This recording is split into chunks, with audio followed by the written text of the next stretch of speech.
নমস্কার, সকলকে স্বাগত জানিয়ে শুরু করছি জীবনের আলো অনুষ্ঠান। সকলে নিশ্চয়ই খুব ভালো আছেন। দেখুন, আমরা বছরে 24টা পক্ষ পাই। এই বছরে 24টা পক্ষের মধ্যে কিন্তু আমরা তার মধ্যে দেবী পক্ষ পাই, তার মধ্যে পিতৃপক্ষ পাই, তার মধ্যে শুক্লাপক্ষ এবং তার মধ্যে থাকে কৃষ্ণপক্ষ। কারণ অমাবস্যার পর এবং অমাবস্যার আগে এক এক ধরনের, অর্থাৎ বলা হচ্ছে মাসে দুটো করে পক্ষ আমরা সাধারণত দেখে থাকি। একটা হচ্ছে কৃষ্ণপক্ষ, একটা হচ্ছে শুক্লাপক্ষ। এছাড়াও দুটো পক্ষ রয়েছে, যেটা হচ্ছে গণেশ চতুর্থীর পর থেকে শুরু হয়।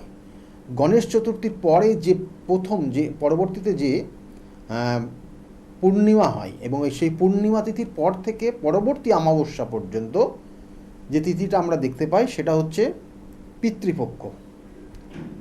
অর্থাৎ সেই পিতৃপক্ষ চলে। আর পিতৃপক্ষ সমাপ্তি হয় মহালয়া অমাবস্যা তিথি ধরে, এবং মহালয়ার অমাবস্যা সমাপ্তির পর তারপরে যে প্রতিপদ শুরু হয় সেখান থেকে একদম লক্ষ্মী পুজো পর্যন্ত চলে দেবীপক্ষ। আমরা আজকে আলোচনা করব এই পিতৃপক্ষ এবং দেবীপক্ষের কতটা গুরুত্ব। কারণ পিতৃপক্ষে কেন এই নির্দিষ্টভাবে এতটা গুরুত্ব রয়েছে, কারণ বলা হচ্ছে এই সময় আমরা পিতৃদেবদের উদ্দেশ্যে, অর্থাৎ পূর্বপুরুষদের উদ্দেশ্যে আমরা জল দান করে থাকি। এই পিতৃপক্ষ চলে যতদিন, ততদিন ধরে আমরা অর্থাৎ পূর্বপুরুষদের উদ্দেশ্যে জল দান করি। আর এই পূর্বপুরুষ বলছে পরবর্তীতে, অর্থাৎ যিনি জীবিত আছেন তার আগের যে জেনারেশন, 3টে জেনারেশন ওই নির্দিষ্টভাবে নির্দিষ্ট জায়গায় কি অবস্থান করে সেটা বলা হচ্ছে যে এই নির্দিষ্ট সময় তারা কিন্তু স্বর্গ এবং নরকের একটা মাঝামাঝি জায়গায় গিয়ে অবস্থান করে। তারা স্বর্গে পৌঁছাতে পারে না এবং এই সময় তারা বিভিন্ন ধরনের অভিশাপের মধ্যে থাকে এবং তারা সেই সময়, অর্থাৎ বলা হচ্ছে পূর্বপুরুষরা এই সময় জল গ্রহণ বা তাদের যারা পরিচিত রয়েছে, তাদের যে জেনারেশন রয়েছে, তাদের যে সন্তান রয়েছে, তাদের কাছে কিন্তু ফিরে আসে, মর্তে চলে আসে এবং তারা এই সময়টা মর্তে কিন্তু চলাফেরা করে এবং তাদের প্রিয়জনের কাছে আসে। এক কথায় বললে হয়, তারা এই সময় প্রিয়জনের আসে এবং এই ঠিক পিতৃপক্ষতে। এবং সেই জন্য বলা হচ্ছে এই সময়টা পিতৃদেবদের উদ্দেশ্যে বা পূর্বপুরুষদের উদ্দেশ্যে আমরা কি করি, জল দান করি। দেখবেন যে আমরা ওই যে যত দিন, অর্থাৎ পিতৃপক্ষ শুরু হয় এবং মহালয়ার পর্যন্ত আমরা কিন্তু নির্দিষ্ট তিথি মেনে আমরা তর্পণ করতে থাকি, তর্পণ করে আসি। পরিষ্কার জলে দাঁড়িয়ে বা গঙ্গার জলে বা প্রবাহিত কোনো জলে দাঁড়িয়ে সেটা ওই পূর্বপুরুষদের উদ্দেশ্যে আমরা জল দান করি, তিল দান করি। এবং এর পিছনে আরও অন্যান্য কাহিনী, অনেক ভীষণ ভীষণ ইম্পর্টেন্ট কিছু জায়গার সময় রয়েছে। কারণ এইগুলো কিন্তু আমরা পিতৃদেবদের উদ্দেশ্যে আমরা শ্রদ্ধা জ্ঞাপন করি, তর্পণ করি। তাদের যে দুঃখ কষ্টের মধ্যে রয়েছে, তারা এসছে, তাদেরকে আমরা কিছুটা কিন্তু ভালোবাসার ছলে আমরা তাদেরকে কিছু দান করি, কারণ তারা আগামী দিনে যেন তাদের যাত্রাটা স্মুথ হয়, এই উদ্দেশ্যে। কারণ ওই বললাম 3টে জেনারেশন একটা জায়গায় গিয়ে অবস্থান করে। পরবর্তীতে জেনারেশন, অর্থাৎ পরবর্তীতে তার কারোর মৃত্যু হলে ওই জেনারেশনে তারপরে সেখানে গিয়ে অবস্থান করবে। আর সেই প্রথম যে তৃতীয় নম্বরে দাঁড়িয়ে আছে, প্রথম নম্বরে যা দাঁড়িয়ে আছে 3 জনের মধ্যে, তিনি কিন্তু আবার স্বর্গে গিয়ে অবস্থান করবে। তাহলে এটা হচ্ছে স্বর্গ এবং নরকের একটা নির্দিষ্ট পন্থা। এইবার বলছে এটা কেন হয়েছিল, এখানেও কিন্তু বিভিন্ন কারণ রয়েছে। কারণটা কি না, বলছে যে এক সময় আমাদের শাস্ত্রে বিভিন্নভাবে বিভিন্ন ধরনের ব্যাখ্যা রয়েছে এবং এই শাস্ত্রে বলছে যে এক সময় কর্ণ, অর্থাৎ কুন্তির পুত্র ছিলেন কর্ণ, তিনি যখন যুদ্ধে মৃত্যুবরণ করলেন এবং মৃত্যুবরণ করার পর তিনি কিন্তু সেই স্বর্গের উদ্দেশ্যে কিন্তু যাত্রা করলেন। অর্থাৎ তিনি গিয়ে কোথায় অবস্থান করলেন না, সেই নরকে গিয়ে অবস্থান করলেন। অর্থাৎ যমদূত তাকে নিয়ে গেছে এবং যমালয়ে গিয়ে অবস্থান করছে। এবং যমালয়ে সেখানে যাওয়া মানে সেখানে তাদের বিভিন্ন ধরনের শাস্তি বিধান হয়। যাদেরই মৃত্যু হোক না কেন, প্রথম অবস্থায় তারা যমালয়ে গিয়ে অবস্থান করে এবং ওই যমালয়ে তাদের শাস্তি বিধান হয় এবং সেই শাস্তি সম্পূর্ণ হওয়ার পর তারপরে তাদেরকে পুনর্জন্ম হয় বা তারা বিশেষ করে স্বর্গের উদ্দেশ্যে যাত্রা করে কেউ, কারোর ক্ষেত্রে সে আবার মর্তে ফিরে আসে, তাদের পুনর্জন্ম হয়। এই বিভিন্ন বৃত্তান্ত রয়েছে। তা যমালয়ে সে যখন গিয়ে অবস্থান করল, কুন্তী অর্থাৎ কুন্তীর পুত্র কর্ণ, এবং তাকে শুধুমাত্র তাদের আহার করার জন্য, কারণ সেখানে আপনি এখানে আরেকটা বিষয় বলতে হয় যে আপনি এই জন্মে আপনি যদি পাপ করেন তাহলে সেই পাপ খণ্ডন আপনাকে কিন্তু সেই বিশেষ করে বলা হচ্ছে যমালয়ে গিয়ে আপনাকে করতে হবে। তার আপনার সাজা কিন্তু লিপিবদ্ধ হচ্ছে এবং সেই সাজা অনুযায়ী আপনাকে সেখানে সেই কর্ম আপনাকে করতে হবে, তারপরে আপনি সেখান থেকে রিলিফ পাবেন, এক কথায় বললে। তা আপনার সেই কর্ণের ক্ষেত্রেও সেই সমস্যা হয়েছিল এবং কর্ণ সেখানে গিয়ে যখন অবস্থান করলো তাকে স্বর্ণ দেওয়া হচ্ছিল, জলের পরিবর্তে স্বর্ণ, খাদ্যের পরিবর্তে স্বর্ণ, সব ক্ষেত্রে তাকে স্বর্ণ কিন্তু উপহার, মানে স্বর্ণ দেওয়া হচ্ছিল, স্বর্ণকেই বেশি প্রাধান্য ছিল। তখন সে জিজ্ঞাসা করলো যে আমি আহার নিবারণ করব স্বর্ণ দিয়ে কী করে? কিন্তু বলছে, এবং তাদেরকে যে দেখভাল করছিল তারা বলল, এটা আমাদের আদেশ আছে, তোমাকে স্বর্ণ দিতে হবে এবং এর জন্য তোমাকে উচ্চ পর্যায়ে তাদের সঙ্গে কথা বলতে হবে। তখন সে বলল, ঠিক আছে, আমি উচ্চ পর্যায়ে কথা বলবো, যেটা সাধারণত হয়ে থাকে। এবং সেটা আপনি যমালয়ে গেলেও সেরকম উচ্চ পর্যায়ের মানুষ আছে, মধ্য পর্যায়ের মানুষ আছে, বিভিন্ন রেঞ্জের পরপর সেই জায়গা পাবেন। এবং সেখানে গিয়ে যখন বলল, অর্থাৎ সেখানে যমরাজকে বলল যে এটা কেন হলো, এবং সেখানে সেই উচ্চ পর্যায়ে অর্থাৎ সেখানে যমরাজকে যখন বলল, এবং এখানে কথিত রয়েছে সে বিষ্ণুকে বলেছিল, তাই সেই যমরাজকে যখন বলল, তখন যমরাজ বলল, দেখো তুমি যখন মর্তে ছিলে, তুমি যখন মানুষ জন্মগ্রহণ করেছিলে, তখন তুমি মানুষকে শুধুমাত্র স্বর্ণ উপহার দিয়েছ, সমস্ত ক্ষেত্রে তুমি স্বর্ণটাকেই প্রাধান্য হিসাবে তাকে দিয়েছ এবং তারা সেটাকে কনভার্ট করে যা কিছু করেছে, কিন্তু তুমি দিয়েছ স্বর্ণ। সেই জন্য তুমি এই জীবনেও কিন্তু তুমি স্বর্ণই পাবে। জল খেতে চাইলেও তোমাকে স্বর্ণ দেওয়া হবে, অন্ন খেতে চাইলেও তোমাকে স্বর্ণ দেওয়া হবে, কারণ তুমি তোমার পিতৃদেবকে কোনোভাবে, তুমি পিতাকে বা তোমার মাতাকে বা অন্য যারা রয়েছে তাদেরকে সেইভাবে তুমি সেই যেটাকে বলে সেবাটা তুমি করতে পারোনি বা করার সুযোগ পাওনি। সত্যি করে, কারণ তার পিতৃ পরিচয় সে নিজে জানতো না এবং সেই জন্য তার নিজে অজ্ঞানত সে কিন্তু পাপ করেছে। অর্থাৎ আমি বারবার বলি, জ্ঞানত অজ্ঞানত আপনি যদি যে কর্মই করুন না কেন, যদি সেটা পাপ কর্ম হয় তাহলে আপনি অবশ্যই তার কিন্তু সাজা আপনি পাবেন। সেই জন্য তার প্রায়শ্চিত্তও রয়েছে। এইখানেই সেই প্রায়শ্চিত্তের জায়গাটা আমি বলবো, কারণ আপনাদের মধ্যে অনেকের কনফিউশন রয়েছে যে এগুলোর কিভাবে নিজের থেকে এই জায়গার থেকে আপনি কি করে বেরোবেন। আপনার ক্ষেত্রে যে কঠিন থেকে কঠিনতম একটা কোনো যোগ কানেকশন রয়েছে, কোনো সাজা, কোনো অপবাদ, কোনো দেখা গেলো আপনি কোনো রকমের অভিশাপ নিয়ে জন্মগ্রহণ করলেন, সেখান থেকে আপনি বেরোবেন কী করে, কারণ এটাই হচ্ছে প্রায়শ্চিত্ত, সেই একটা পয়েন্ট।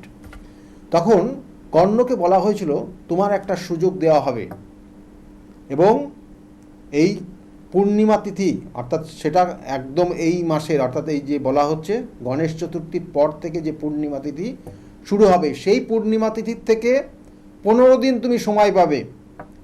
এই 15 দিন সময়ে তুমি মর্তে ফিরে যাবে এবং মর্তে ফিরে গিয়ে, কারণ তুমি তোমার যে পিতাকে তুমি জানো না, তাহলে তোমাকে গিয়ে সেই মর্তে গিয়ে সেই পিতার উদ্দেশ্য নিয়ে তোমাকে কি করতে হবে না, জল দান করতে হবে, জল দান করতে হবে, অন্ন দান করতে হবে, তিল দান করতে হবে, যাতে তারা সুস্থ থাকে, তারা যাতে তোমার আশীর্বাদ দেয়, তারা যাতে তোমার প্রতি নম্র হয়, তাদের তোমার প্রতি একটা ভালো ধারণা হয়, তোমাকে তারা যাতে আশীর্বাদ করে, এটা তোমার একটা সুযোগ দেওয়া হলো। এবং তুমি এই 15 দিন সময়টা পাবে। এবং এই 15 দিনটাকে বলা হয় পিতৃপক্ষ। কারণ এই 15 দিনের মধ্যে আমরা দেখবেন যে যাদের পূর্বপুরুষ যারা আছেন, তারা যারা মারা গেছেন, গত হয়েছেন, সেই পূর্বপুরুষদের উদ্দেশ্যে যে তিথিতে যে বলা হয়, যে তিথি এবং যে পক্ষে মারা গেল, অর্থাৎ একটা পক্ষ, যে কোনো একটা পক্ষ, সেটা কৃষ্ণপক্ষ হতে পারে, শুক্লাপক্ষ হতে পারে, কিন্তু তিথিটা নির্দিষ্ট। তাহলে কৃষ্ণপক্ষের বা শুক্লাপক্ষের দ্বিতীয় তিথিতে মৃত্যু হয়েছে, তাহলে আপনি কিন্তু ওই পূর্ণিমার পর থেকে, প্রতিপদ থেকে শুরু হবে ওই মহালয়ার অমাবস্যার তিথি পর্যন্ত, তার মধ্যে ওই নির্দিষ্ট দ্বিতীয়া তিথিতে গিয়ে আপনি আপনার পূর্বপুরুষ যিনি গত হয়েছেন তার উদ্দেশ্যে জল, তিল এগুলো দান করতে পারেন বা আপনাকে তর্পণ করতে পারেন। এটা নির্দিষ্টভাবে লিখিত। তারা এটা, আর যারা এই তিথিগুলো মনে নেই আপনাদের, আপনার হয়তো পিতার এক তিথিতে মারা গেছে, মাতা আর এক তিথিতে মারা গেছে, বা তার জেনারেশন, তার আগের অর্থাৎ ঠাকুরদাদা আর এক তিথিতে মারা গেছে, হয়তো আপনি ওই 3টে তিথি মানতে পারছেন না, বা আপনি জানেন না, আপনি ভুলে গেছেন, তাদের জন্য ওই মহালয়ার যে অমাবস্যার তিথি রয়েছে, ওই নির্দিষ্ট মহালয়ার তিথিতে গিয়ে আপনি সকলের জন্য ওই দিন তর্পণ করতে পারেন। আর যদি মনে করেন যে না, প্রত্যেকের তিথি আপনি জানেন, তাহলে ওই নির্দিষ্ট তিথিগুলোতে গিয়ে আপনি তাদের উদ্দেশ্য, সিঙ্গেল তিনি সেই ব্যক্তির উদ্দেশ্যে গিয়ে আপনি তর্পণ করে আসতে পারেন। এটাই হচ্ছে নির্দিষ্ট নিয়ম, এবং এইটাই হচ্ছে তিথি, এবং এইটাই হচ্ছে বলা হচ্ছে পিতৃপক্ষ। এই পিতৃপক্ষ এতটাই গুরুত্বপূর্ণ, কারণ আপনি এই পক্ষেতে আপনার জীবনের, দেখা গেলো আপনার ক্ষেত্রে কিছু অশুভ কানেকশন রয়েছে, আপনার যে অর্থাৎ বলা হচ্ছে পূর্বপুরুষরা, তারা গত হয়েছে, দেখা যাচ্ছে যারা, তারা হয়তো তাদের কোনো অভিশাপ আপনার লেগে আছে, আপনার হয়তো কোনো পিতৃদোষ রয়েছে। পিতৃদোষ বিভিন্ন ধরনের হয়, একটা গ্রহণ দোষ, পিতৃদোষ, কারণ রবির সঙ্গে রাহু যুক্ত হয়ে যায়, যেটাকে বলা হয় গ্রহণ দোষ, খুব গুরুত্বপূর্ণ। এবং এই দোষ আপনার জীবনে থাকলে আপনি জীবনে প্রতিষ্ঠা পাবেন না, আপনি বরঞ্চ আপনার প্রতিভাটাকে কাজে লাগাতে পারবেন না, দেখবেন এইগুলো হয়। আবার দেখা গেলো আপনার ক্ষেত্রে শাপিত দোষ হয়ে আছে, শনির সঙ্গে রাহু যুক্ত হয়ে আছে, তাহলে শনি আর রাহু এটাও এক ধরনের অভিশাপ্ত জীবন, তাহলে সেটাও একটা ধরনের আপনার এই ধরনের দোষ, সেটারও প্রতিকার, প্রতিবিধান, সঠিক গাইডলাইন এই সময় সম্ভব। কারণ কর্ণ তিনিও কিন্তু এক সময় তার প্রায়শ্চিত্ত করার জন্য এই সময়টা পেয়েছিলেন, তাহলে তিনিও কিন্তু তার প্রায়শ্চিত্ত করে তারপরেও কিন্তু সেই কিন্তু জমালয়ে গিয়ে অবস্থান করেছিলেন, এবং তারপরে তিনি কিন্তু স্বর্গলাভ করেছিলেন। তাহলে তার সেই দোষ তিনি খণ্ডন করতে পেরেছিলেন, আপনিও করতে পারবেন সঠিক তিথি নক্ষত্র দেখে। আমি বারবার বলি, সঠিক তিথি নক্ষত্র দেখে যদি কাজ করা যায়।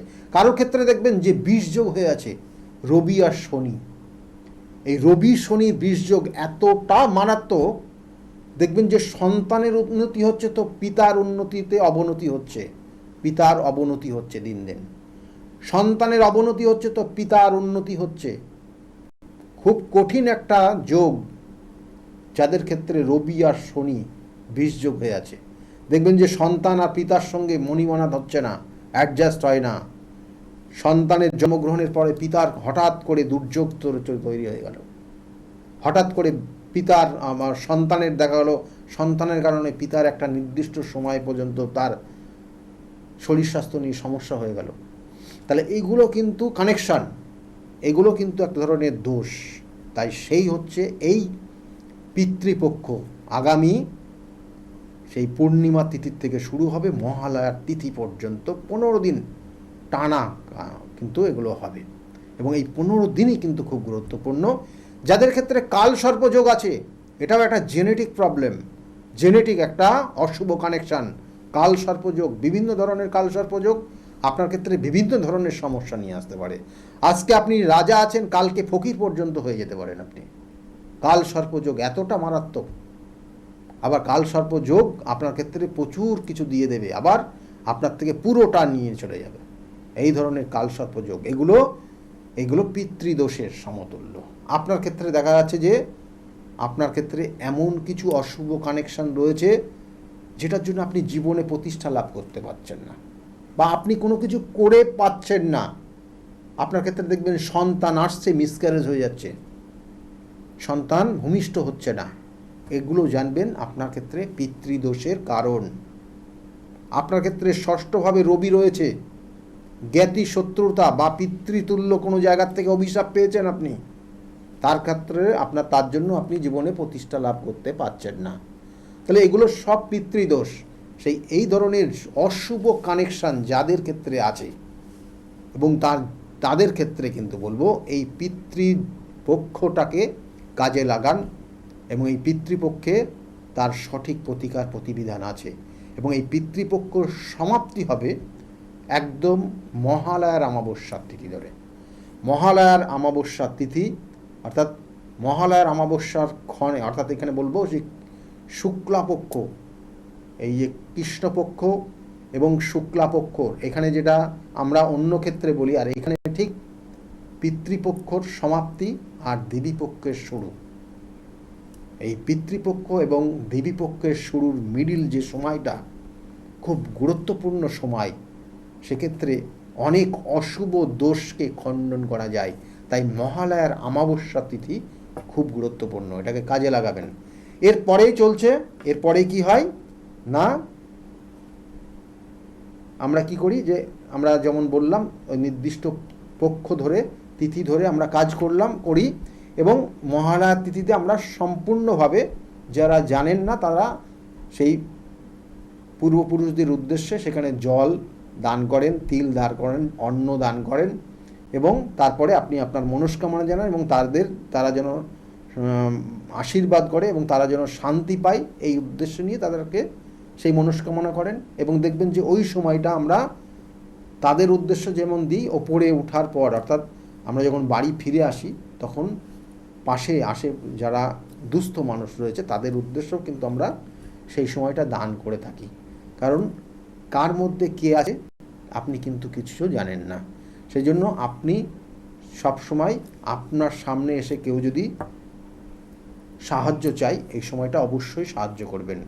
সেটা হয়তো আপনার তার মধ্যে যে আত্মা অবস্থান করছে সেটা হয়তো আপনার ওই পূর্বপুরুষদের মধ্যে কেউ একজন। তাই সেক্ষেত্রে তাদের সঙ্গে কোনোভাবে খারাপ ব্যবহার করবেন না ওই নির্দিষ্ট তিথিটা। এবং বলা হচ্ছে যে কৃষ্ণপক্ষ চলাকালীন নির্দিষ্টভাবে নিষ্ঠার সঙ্গে নিজেকে থাকতে হয়, কারোর সঙ্গে খারাপ ব্যবহার করতে নেই, এবং নিজে খুব নিষ্ঠা, খাওয়া দাওয়ার ক্ষেত্রে খুব বিচার করে খাওয়া দাওয়া। এবং অনেক সময় আমরা বলি যে এই সময়টা কিন্তু গৃহস্থ, এক্ষেত্রে বলা হয় যে আমরা বিভিন্নভাবে আমাদের যে শয়ন থেকে আরম্ভ করে আমাদের খাওয়া দাওয়া, আমাদের লাইফস্টাইলটা পুরোপুরি কিন্তু অন্যভাবে নিয়ে যায়, এবং যেটা বলা হয় ব্রহ্মচর্য পালন করা। তো এই নির্দিষ্ট তিথিটাকে আমরা সেইভাবে পালন করি, বা করলে পারে আপনার ক্ষেত্রে শুভ হবে। যারা করেন না তাদের জন্য বলবো, যদি আপনি করতে পারেন অনেক ভালো ফল পাবেন, কারণ আপনি আপনার ওই পূর্বপুরুষদের উদ্দেশ্য নিয়েই কিন্তু আপনি এই সময়কালটাকে কাটাচ্ছেন। তাদের যাতে ভালো হয়, তারা আপনার শরণাপন্ন হয়েছে, তারা তাদের কাছের মানুষ, প্রিয় মানুষগুলোর কাছে তারা এই সময় আসছে। কারণ এটাও বলা হয়েছে যে মর্তে কিন্তু এই 15 দিনে সেই 3 পূর্বপুরুষ তারা কিন্তু ফিরে আসবে, এবং তাদের খুব কাছের মানুষ, ভালোবাসার মানুষদের সঙ্গে সঙ্গে থাকবে। তাই এই সময়টা আপনি কোনো রকমের কোনো খারাপ কাজের মধ্যে যেন ইনভলভ হবেন না, তাহলে আপনি সমস্যায় পড়বেন। তাহলে এটা গেল, কি বললাম না, এটা হচ্ছে পিতৃপক্ষ গেল। তারপরে মহালয়ার অমাবস্যা সমাপ্তির পর থেকে শুরু হয়ে যায় দেবীপক্ষ। দেবীপক্ষটা কিভাবে আসলো, দেবীপক্ষটার কি কারণ, এটা তো অবশ্যই আপনাদেরকে বলতে হবে। কারণ দেবীপক্ষ বলছে এখানে অসুর রাজ মহিষাসুর, তার সঙ্গে যুদ্ধ হয়েছিল, কার না, মা দুর্গার যুদ্ধ হয়েছিল। তাহলে সেভাবে কিভাবে হলো, কি কারণ, এই দেবীপক্ষই তার বর্ণনা রয়েছে। এই দেবীপক্ষ, সারাটা দেবীপক্ষ জুড়েই কিন্তু অশুভকে বিনাশ করেছিল। দেবীপক্ষর এই শুরুর থেকে আরম্ভ হয়ে গেছে, এবং সেই লক্ষ্মী পুজো পর্যন্ত। তাহলে কি বলছে না, এখানে বলছে যে মহিষাসুরের সঙ্গে, অসুর রাজ মহিষাসুর, তার সঙ্গে যুদ্ধে লিপ্ত হয়েছিল দেবরাজ ইন্দ্র, কিন্তু পরাজয় ঘটে। এবং পরাজয় ঘটার পর কি হলো না, ওই মহিষাসুর সমস্ত স্বর্গ মর্ত পাতাল দখল করে নেয়। এবং এই যে দখল করলো, অধিকার করে নিল, এবং তারপরে কি করলো না, তারা দেবতাদের ওপর অত্যাচার শুরু করলো, অকথ্যভাবে অত্যাচার শুরু করলো, যেটা কোনোভাবে মেনে নেওয়া যাচ্ছিল না। এবং এই মতো অবস্থায় ধীরে ধীরে ধীরে ধীরে সমস্ত দেবতারা একজোট হয়ে শিবের কাছে গিয়ে অবস্থান করলো, শিবকে জানালো। কারণ প্রথম অবস্থায় তারা বিষ্ণুর শরণাপন্ন হলো। বিষ্ণু বলল যে এটা সম্ভব নয়, শিবের কাছে চলো, এবং তারা গিয়ে শিবের কাছে গিয়ে গেল। তো এই মতো অবস্থায় সমস্ত দেবতারা যখন ক্রুদ্ধ হলো, রেগে গেল, এবং তাদের সেই রাগের একটা বহিঃপ্রকাশ শুরু হলো, এবং সেটা ধীরে ধীরে ধীরে ধীরে একটা সেই রাগটাকে এমন মানে তাদের সেই রাগ, তাদের সেই ক্ষুব্ধ হওয়া একটা বড় আকার ধারণ করলো। এবং সেখান থেকেই তৈরি হলো, সেখান থেকেই আমরা একটা নারী মূর্তি দেখলাম। তা সমস্ত দেবতারা যখন ক্রুব্ধ হয়ে গেল, তখন সেই তেজ পুঞ্জীভূত হয়ে কিন্তু হতে থাকলো, এবং একটা বড় একটা আকার ধারণ করলো, এবং সেখান থেকে একটা নারী মূর্তির কিন্তু ত্রিভুবনে আসলো, এবং সেটা প্রজ্বলিত এবং খুব উজ্জ্বলতম। তখন সেই সেখানে কিন্তু শিবের অবস্থান ছিল, সেখানে বিষ্ণুর অবস্থান ছিল, এবং সমস্ত দেবদেবতার অবস্থান ছিল, ব্রহ্মা বিষ্ণু মহেশ্বর তিন দেবতা এবং অন্যান্য সকলের অবস্থান ছিল। এবং তারপরে কি হলো, সেই নারী মূর্তিকে কিভাবে তৈরি হলো, সেখানে বলছে যে শিবের মুখ সেই নারী মূর্তিতে দেওয়া হলো, এবং তার সঙ্গে সঙ্গে বিষ্ণুর অংশ থেকে হাত দেওয়া হলো, এবং বলছে যমের অংশ থেকে তার জটা দেওয়া হলো, অর্থাৎ মাথার চুল দেওয়া হলো, কেশ দেওয়া হলো। তাহলে এইভাবে সৃষ্টি হলো একটা নারী মূর্তি। এবং সেই নারী মূর্তিতে প্রত্যেকটা 10 হাতের 10টা অস্ত্র প্রত্যেক দেবতার থেকে তুলে দেওয়া হলো, এবং সে যুদ্ধ কিন্তু উদ্দেশ্যে সে কিন্তু তৈরি হয়ে গেল। এবং এই যে ঘণ্টা থেকে আরম্ভ করে সমস্ত জিনিস সমস্ত দেবদেবতা তাকে দিল, এবং তাকে সুসজ্জিত করলো, এবং এই মহিষাসুরের সঙ্গে যুদ্ধ শুরু হলো। তাহলে এই যে যুদ্ধ শুরু হলো, এই মহালয়ার তিথি, এটাও খুব গুরুত্বপূর্ণ। সেই জন্য বলা হচ্ছে এই, কারণ আমরা যেটা বিশেষ করে বলবো যে এই নির্দিষ্ট এই দেবী পক্ষতেই কিন্তু সম্পূর্ণভাবে বিনাশ করতে পেরেছিল অসুরদেরকে, এবং সেক্ষেত্রে এক একটা তিথি নক্ষত্র ধরে ধরে হয়েছিল। এবং এই যে তিথি, এই যে পক্ষ বললাম না, এই যে দেবী পক্ষ শুরুর থেকে আরম্ভ করে প্রতিপদ, তারপর দ্বিতীয়া তৃতীয়া চতুর্থ, বা যেটাকে আমরা বিশেষ করে বলি যে মহালয়ার পরের দিন থেকে শুরু হয়ে যায় নবরাত্রি। তাহলে এই নবরাত্রিতে সেখানেও যেমন পুজো হয়, তাই এগুলো তো আলাদা বিস্তারিত রয়েছেই, কিন্তু আমরা বিশেষ করে বলবো প্রত্যেকটা দিন দেবীপক্ষ বলুন, এবং তার সঙ্গে সঙ্গে যেটা বিশেষ করে যে পিতৃপক্ষ যেটা বললাম, পিতৃপক্ষের প্রত্যেকটা দিন যেগুলো আপনার ক্ষেত্রে অশুভ সমস্যা তৈরি করে রেখেছে, আপনার জন্মচকটাকে কোনো রকমের অভিশাপ নিয়ে আপনার ক্ষেত্রে আপনার জীবনটাকে দুর্বিষহ জায়গা তৈরি হয়ে যাচ্ছে, তাহলে তার সঠিক প্রতিকার প্রতিবিধান এবং সময় রয়েছে। এই সময়টাকে কাজে লাগান, আর তারপরে কিন্তু দেবীপক্ষ শুরু হবে, এবং দেবীপক্ষতেও প্রত্যেকটা দিন কিন্তু শুভ রয়েছে। এবং সেক্ষেত্রেও আপনার ক্ষেত্রে আপনার জীবনের হতাশা, আপনার জীবনের কোনো না কোনো সমস্যা, সেগুলোর প্রতিকার প্রতিবিধান এর জায়গা রয়েছে। আমি বারবার বলি, তিথি নক্ষত্র দেখে আপনার ক্ষেত্রে যদি প্রতিকার প্রতিবিধান দেওয়া যায়, তাহলে অবশ্যই কিন্তু আপনি সেখান থেকে বেরিয়ে আসতে পারবেন। কারণ বিগত দিনে প্রচুর মানুষ আমার কাছে এসছে, এবং প্রচুর মানুষ তারা আজকের জায়গায় দাঁড়িয়ে খুব ভালো আছে। তাদের মুখ থেকে শুনুন তারা কতটা আজকের জায়গায় ভালো রয়েছে। শুনতে থাকুন। আর আজকের মতো এই পর্যন্তই। সকলে ভালো থাকবেন। নমস্কার। ডক্টর গৌতম শাস্ত্রী আর 5 জন অ্যাস্ট্রোলজারের থেকে কেন তিনি আলাদা? স্বাভাবিকভাবে আপনাদের মনে এই প্রশ্ন আসতেই পারে। দূর দূরান্ত থেকে নানান সমস্যায় জর্জরিত মানুষ ছুটে আসে তার কাছে।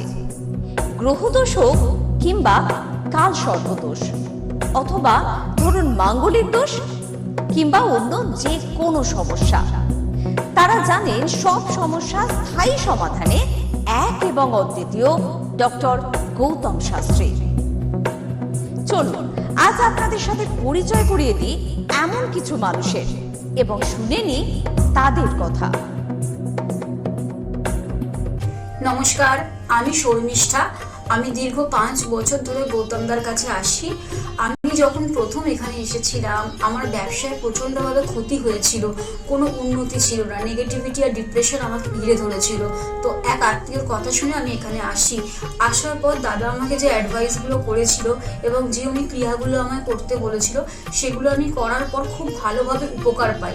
ফলে আজ থেকে 5 বছর আগে যে পরিণামটা ছিল ব্যবসার লস, সেই লস থেকে আমি প্রচণ্ড ভালোভাবে রিকভারি শুধু করিনি, আমি সাকসেস পেয়েছি। এরকম অনেক সময় হয়েছে যে দাদা আমাকে বলেছিল যে এগুলো করলে ভালো হবে না বা এটা করো না, আমি না শুনে নিজের মতন করে করেছিলাম। ফলে সেখানেও আমার ক্ষতি হয়েছিল। এই ক্ষতি হওয়ার পর থেকে উনি যখনই আমাকে যা বলে আমি সেইগুলোই আমি শুনে চলি এবং প্রত্যেকটা পদে পদে তার প্রমাণ মেলে সাকসেসের মাধ্যমে। আমার সাকসেস হওয়ার পর আমি আমার বন্ধুদেরও এখানে রেফার করেছি, যাদের পার্সোনাল এবং প্রফেশনাল লাইফে যে সমস্ত প্রবলেম ছিল তারা সেগুলোর থেকে রিকভার করে বেরিয়ে এসছে, খুব উন্নতি লাভ করেছে। এই সমস্ত ঘটনা আমাদের এবং আমার বন্ধু বান্ধবের জীবনে এতটাই একটা পজিটিভ সাইন এনেছে, আমি এবং আমার বন্ধু এবং আমার আত্মীয়রা সবাই আমরা ডক্টর গৌতম শাস্ত্রীর কাছে আমরা সবাই উপকৃত লাভ করি এবং আমরা ডক্টর গৌতম শাস্ত্রীর কাছে অসংখ্য ধন্যবাদ জানাই, উনি আমাদের এত সুন্দরভাবে অ্যাডভাইস করে থাকেন বলে। আপনার নাম কি? আমার নাম পলি দাস। আপনি কবে থেকে আসছেন? আমি 4 বছর হয়ে গেল এখানে আসছি। আচ্ছা, আপনি যে এতদিন ধরে আসছেন, আপনি কোনো কাজ পেয়েছেন? অবশ্যই। হ্যাঁ, প্রথমে আমার মেয়েকে আমি পড়াশোনার ব্যাপারে, ওর যাতে পড়াশোনায় মন আসে এইসব ব্যাপারের জন্য এসেছিলাম। আস্তে আস্তে দেখলাম আমার মেয়ের অনেক ইমপ্রুভ হচ্ছে। তারপর আমি সবাইকে, আমার আশেপাশে বন্ধু বান্ধব আত্মীয় স্বজন যে আছে সবাইকেই বললাম যে দেখো আমার মেয়ে অনেক চেঞ্জ হচ্ছে, মানে ও খুব দুষ্টু ছিল, পড়ায় মন বসতো না, সেগুলো হয়েছে। তারপর থেকে বন্ধু বান্ধব সবাইকে বললাম, সবাই আসলো, সবাই খুব আনন্দ, সবাই খুব খুশি, আমিও তো ভীষণ খুশি। আমার আচ্ছা, আজকের ডেটে দাঁড়িয়ে অ্যাস্ট্রোলজার ডক্টর গৌতম শাস্ত্রীর কাছ থেকে যে আপনি যে স্যাটিসফাই হয়েছেন, তা কতটা আপনি স্যাটিসফাই হয়েছেন? হ্যাঁ, আমি তো মানে সত্যিকারেরই মন থেকে বলছি, মানে পুরোটাই আমি আমার মানে যতটা আমি চেয়েছিলাম, বেশি তো মানে কম বললে ভুল হবে, বেশি হয়েছে, বরং আমার আনন্দের জায়গাটা এতটাই বেশি হয়ে গেছে। তার মানে আপনি পুরোপুরি স্যাটিসফাই, তাই তো? আমার নাম অনুপ চন্দ্র। আমি স্যারের কাছে লাস্ট 3 বছর ধরে আসছি। আমি প্রথমবার আমি স্যারের যোগাযোগ পাই কোনো বন্ধুর মাধ্যমে।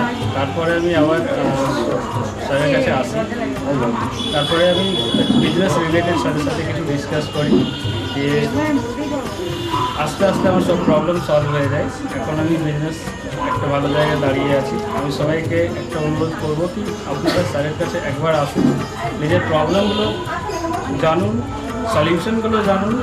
আশা করি একটু টাইম লাগবে কিন্তু সব প্রবলেমের সলিউশন পেয়ে যাবে। ধন্যবাদ। নমস্কার, আমি সুমন কুমার। আমি বজবজ থেকে এসেছি এখানে। আমি গৌতমবাবুর সঙ্গে মোটামুটি 2 বছর ধরে পরিচিত আছি। আর ওনার সঙ্গে পরিচয় হওয়ার পর আমার অনেকগুলো সমস্যা ছিল যে আস্তে আস্তে ঠিক হয়েছে।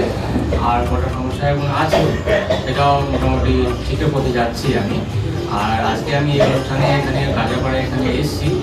আমি এখানে এসে পুজোতে সম্মিলিত হলাম, আমার খুব ভালো লেগেছে। আর আশা করি আমার যেগুলো সমস্যা আছে সেগুলো মিটে যাবে। আর খুব ভালো লেগেছে এখানে এসে। আর গতবারে ধন্যবাদ জানাচ্ছি। আমার নাম রাকেশ মণ্ডল, গ্রাম ডবলকোটা। এই দাদার কাছে এসেছিলাম, অনেক প্রবলেম ছিল, সেই প্রবলেম কিছুটা সলভ হচ্ছে এবং হবে। এই অমাবস্যার দিন এই যজ্ঞ হচ্ছে, অনেক দূর দূর থেকে মানুষজন আসছে, কাজ হচ্ছে বলে সবাই তো আসছে, আমিও এসছি, আবারও আসবো। নমস্কার, আমি জয়িতা গুহু। আমি গত এপ্রিল মাস থেকে খুব সমস্যায় পড়েছিলাম। আমার কাজের দিক থেকে সমস্যা ছিল, বসের সাথে এবং পারিপার্শ্বিক আমার যে কলিগরা ছিল তাদের সাথে খুবই সমস্যা জড়িত হয়েছিলাম। তো তারপরে সেই কাজটা আমি আর অবশেষে টিকিয়ে রাখতে পারিনি, সেটা আমাকে বাধ্য হয়েছিলাম আমি সেটা ছেড়ে দিতে। তারপরে একটা খুব আর্থিক দিক থেকে খুব ভেঙে পড়েছিলাম। তো সেই সমস্যায় জর্জরিত হয়ে বুঝতে পারছিলাম না কি করব। তো হঠাৎ একদিন টিভিতে প্রোগ্রাম দেখি ডক্টর গৌতম শাস্ত্রী। ওনার কথাবার্তা, ওনার যে উপাচারগুলো রয়েছে, যেগুলো উনি বলেন প্রতিকার, সেগুলো শুনে আমার খুব ভালো লেগেছিল। তো ওনার সাথে এসে দেখা করি, আমার সমস্ত কথাবার্তা ওনার সাথে শেয়ার করি, প্রবলেমগুলো। তারপর উনি আমাকে দেখে আমাকে কিছু বলেন আমার ব্যাপারে, তো সেগুলো একদম হুবহু মিলে যায়। তো তারপরে উনি আমাকে রেমেডি সাজেস্ট করেন, তো আমি সেই রেমেডিটা নিই, আমি ধারণ করেছি। তো ধারণ করার পর আমি আস্তে আস্তে নিজের মধ্যে একটা চেঞ্জ দেখতে থাকি। তো সে এবং আমি গত আগস্টের 27 তারিখে একটা জব পেয়েছি, যেটা আমার মনের মতো। এখানে আমার ডেজিগনেশন, আমার স্যালারি, আমার মনের মতো লোকেশন আমি এখানে পেয়েছি, মানে এটাতে আমি বিশেষভাবে আপ্লুত। তো সেই জন্য অসংখ্য ধন্যবাদ ডক্টর গৌতম শাস্ত্রীকে। নমস্কার, আমি পিয়ালি মণ্ডল বলছি। আমি গত ছ মাস ধরে খুব সমস্যার মধ্যে ছিলাম, এত সমস্যার মধ্যে ছিলাম যে আমি কি করবো ঠিক করতে পারছিলাম, ভীষণ ডিপ্রেশনের মধ্যে চলে গেছিলাম। তো এই সময় আমার এক ফ্রেন্ড ডক্টর গৌতম শাস্ত্রীর কথা বললেন যে ওনার কাছে যেতে পারিস, ওনার কাছে গেলে তো সমস্যাগুলো হয়তো সমাধান উনি করে দিতে পারে। তো আমি ওর ফ্রেন্ডের কথা অনুযায়ী একদিন ডক্টর গৌতম শাস্ত্রীর কাছে এলাম। ডক্টর গৌতম শাস্ত্রীর কাছে আসার পরে তো আমার সমস্যাগুলো বলার আগে উনি দেখে আমাকে আমার সমস্যাগুলো সব বলে দিল যে কী হবে, কী হচ্ছে না হচ্ছে, আমি কিসের জন্য এত সমস্যার মধ্যে রয়েছি। তো উনি বললো যে সঠিকভাবে যদি একটি রেমেডি ধারণ করা যায় তাহলে হয়তো সমস্যার সমাধানগুলো হতে পারে। তো আমি ওনার কথাই অনুযায়ী সঠিক রেমেডি ধারণ করলাম। রেমেডি ধারণ করার পরে দেখলাম যে আমার সমস্যাগুলো আস্তে আস্তে সমাধান হয়ে যাচ্ছে। তো আমার এখন আগের থেকে অনেক ভালো আছি, ভীষণ ভালো আছি, ভীষণ ভালো রাখছি, পরিবারও সবাই ভালো আছে। আমার যে সমস্যাগুলো হচ্ছিল সেগুলো আর হচ্ছিল না। তো উনি আমার অনেক উপকার করেছেন, ডক্টর গৌতম শাস্ত্রী আমার অনেক উপকার করেছেন। তো আমি চাইবো যে আপনারাও আসুন, আপনারা এসেও আপনাদের সমস্যাগুলো বলুন যে আপনাদের কী কী সমস্যা হচ্ছে না হচ্ছে, যাতে আপনাদের পাশে উনি দাঁড়াতে পারে, আপনাদের সমস্যাগুলো যাতে উনি সমাধান করতে পারে। আমি চাইবো যে আগামী দিনগুলোতেও ডক্টর গৌতম শাস্ত্রী যেন আমার পাশে এরকমভাবে থাকে, আমার সমস্যাগুলো যেন সমাধান করতে পারে। আমি আর অসংখ্য অসংখ্য অসংখ্য ধন্যবাদ জানাই ডক্টর গৌতম শাস্ত্রীকে যে উনি এইভাবে আমার পাশে থেকেছেন, আমাকে একটা সমস্যার সমাধান করেছেন। তো অসংখ্য অসংখ্য অসংখ্য ধন্যবাদ। নমস্কার, আমি মেলিনা থমাস। আমি গত 1 মাস আগে থেকে ডিপ্রেশনে ভুগছিলাম এবং আমার অনেক রকম সমস্যা দেখা দিচ্ছিল। আমি আমার মায়ের থ্রু থেকে জানতে পারি ডক্টর গৌতম শাস্ত্রীর কথা এবং আমি সেখানে আমার প্রবলেমগুলো নিয়ে আসি এবং তার কথা মতো আমি প্রতিকারগুলো করি এবং সেই কথা মতো আমি চলতে থাকি। এখন আমার কাছে অনেক জবের অপরচুনিটিস আসছে এবং আমার আগের যে সমস্যাগুলো ছিল সেগুলোও গেছে। আমি সিলেকশন করছি কোন জবটা করব এবং যে কোনো একটা জব আমি সিলেক্ট করব এবং আগেও আমি ডক্টর গৌতম শাস্ত্রীকে অনেক ধন্যবাদ জানাচ্ছি এই আমাকে এত কিছু করে দেওয়ার জন্য। এবং আপনারা চাইলে আপনারাও আসতে পারেন নিজেদের অসুবিধা নিয়ে এবং তার কাছে এসে সমস্যাগুলো সমাধান করতে পারেন। আপনারা যদি তার কথা মতো চলেন আপনারাও আমার মতো ভালো ফল পেতে পারেন। আমি কস্তুরী সরকার, আমি কাঁচরাপাড়া থেকে আসছি। আমাকে মা ক্লাস 12-এ ডক্টর গৌতম শাস্ত্রীর কাছে নিয়ে আসে। তো সেখানে আসার পর আমাকে ডক্টর গৌতম শাস্ত্রী কিছু রেমেডি দেন, তো আমার খুব সাহায্য হয় তাতে। তারপর আমার পড়াশোনা কমপ্লিট করার পর কাকু বলেন যে আমাকে গ্র্যাজুয়েশন আর ITI করার জন্য। তো সেখানে করে আমি ভালো ফল পেয়েছি। তারপর আমার চাকরি লাইনে আসা, তো ডক্টর গৌতম শাস্ত্রী বলেন যে আমি এই মাসের মধ্যে একটা ভালো চাকরি পাবো। তো সেটা 1 মাসের আগেই আমি পেয়ে গেছি। তো আজকে সেটাই জানাতে এসেছি কাকুকে যে আমি চাকরি পেয়েছি। তো আপনারাও যদি আসতে চান, ভালো ফল পেতে চান, কাকুর সাহায্য পেতে চান, তো আপনারাও আসুন। আশা করি আপনারাও ভালো ফল পাবেন এবং সাহায্য পাবেন। নমস্কার। অ্যাস্ট্রোলজার ডক্টর গৌতম শাস্ত্রীর চেম্বারে আপনি কতদিন আসছেন? আমি প্রায় 2.5-3 বছর ধরেই এখানে মানে রেগুলারলি আসছি। মোটামুটি আমার যখনই অসুবিধা হচ্ছে আমি তখন চলে আসছি। আপনি কোন চেম্বারে দেখিয়েছেন? আমি এখানকার কাঁচরাপাড়া চেম্বারে। কাছাড়া চেম্বারে দেখিয়েছেন, মানে আপনি যে সমস্যাটা নিয়ে এসেছেন ওটা কি আপনার কিওর হয়েছে? হ্যাঁ, আমি প্রথমে যে সমস্যাটা পড়াশোনার সমস্যা নিয়ে প্রবলেমে পড়ে ওনার কাছে এসেছিলাম, তা মোটামুটি আমার যত দিন যাচ্ছে ইমপ্রুভ হচ্ছে আস্তে আস্তে। না আপনার কাজ হয়েছে এরই মধ্যে এসেছেন, তাই তো? আমার নাম অয়ন দাস, আমি শ্রীরামপুর থেকে আসছি। আমি বেসিক্যালি এখানে এসেছিলাম গত 1 বছর আগে আমার পড়াশোনা এবং কাজবাজের জন্য। এর আগে আমি অনেক জায়গায় গেছিলাম, অনেক অ্যাস্ট্রোলজার দেখিয়েছিলাম, কিন্তু সেখানে আমি সমস্যার সমাধান পাইনি। তো ওনার প্রোগ্রাম টিভিতে চলে, আমি সেখানে দেখেছিলাম, দেখে এবার ওনার সাথে যোগাযোগ করি। যোগাযোগ করার পর ওনার চেম্বারে আসে, ওনাকে সমস্তটা বলি। তো বলার পর আস্তে আস্তে অনেকটা আমি উপকৃত হয়েছি। কিছুটা আমার যেমন অবস্থাটা খারাপ হয়ে গেছিলো যতটা, তার থেকে অনেকটাই বেটার আছি। আশা করব ভবিষ্যতের থেকেও ভালো ফল পাবো। আমি আপনাদের অনুরোধ করবো আপনারা এসে দেখতে পারেন, যাদের অনেক সমস্যা চলছে এখানে এসে একবার কন্ট্যাক্ট করুন। ওনার শো চলতে থাকে টিভিতে, ওখান থেকে যোগাযোগ করতে পারেন ওনার সাথে, অবশ্যই আপনারা ফলাফল পাবেন। আমি হালিশহর থেকে এসেছি, ধরো আমার নাম তো মলিনা ঘোষ। কিন্তু তোমার কি হয়েছে বলো তো, আমি দাদার কাছে অনেক বছর ধরে, মানে কয়েক বছর ধরে ভালোই এসেছি। আমি অনেক বিপদে পড়েছিলাম, তো তখন আমি এক টিভি চ্যানেলে দেখে, সবাই কিন্তু প্রোগ্রাম দেখে, সব সিরিয়াল দেখে, সব কিছু দেখে, কিন্তু আমি ওই সিরিয়াল সব কিছু ছেড়ে আমার এমন বিপদ হয়েছিল, আমি শুধু টিভির কাছে বসে শুধু এই শাস্ত্রী চ্যানেলগুলো দেখে দেখে আমি মনে ভাবতাম আমি কাকে মনের মতন পাবো। পেলাম যে সবাই এত চ্যানেলে, কিন্তু আমি সবাইকে দেখেছি, আমার দাদাকেই আমার খুব পছন্দ হলো।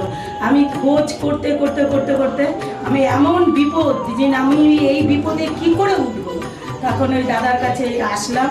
খোঁজ পেয়ে জিজ্ঞাসা করতে করতে তখন দাদার কাছে এসে, আমার অনেক বড় বিপদ ছিল, আমার ছেলে স্বামী সব নিয়ে আমার বাড়ির খুব অবস্থা খারাপ ছিল। আজকে ওনার কাছে এসে আমি অনেক উপকার পেয়েছি। আমি সবার কাছে বলছি, আমি এত লোক দেখছি, আমি বলি একটু যদি দাদার কাছে এসে সব ধৈর্য ধরে, কারোর বিফল হবে না, তার ফল ছাড়া বিফল হবে না। আমি ভাবি যে আমি অনেক লোকও পাঠিয়েছি, আমরা যদি প্রচার করতে পারি, অনেকে আছেন এই দাদার কথা বলবো না, বলবো না, কিন্তু না বলেন, মানুষ যদি বিপদের হাত থেকে বাঁচে সবারই তো ভালো হয়। কিন্তু দাদার কাছে আসার পরে আমার এমনও মাঝে একটা এমনও বিপদ গেছে, এই দাদাই আমাকে এই বিপদের হাত থেকে উঠিয়েছে। এর জন্য আমি দাদার কাছে সারা জীবনের জন্য কৃতজ্ঞ থাকি। দাদাকে চাই দাদাও ভালো থাকুক, আমরাও যেন দাদার কাছে এসে দাদা আরো সুস্থভাবে যেতে পারি।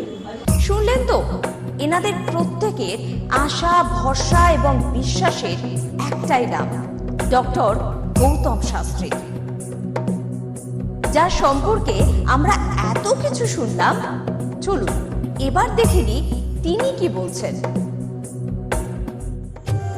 আজকের যে ফিডব্যাক আপনারা পাচ্ছেন, এগুলো কিন্তু আমার সবটাই আমার গুরুদেবের আশীর্বাদ। কারণ গুরুদেব আমাদেরকে একটা জিনিসই বলেছিলেন যে যেভাবেই হোক মানুষকে উপকার করলে তোমার কিন্তু আগামী দিনে দেখবে তোমার মানুষ কিন্তু তোমার পাশে এসে দাঁড়াবে।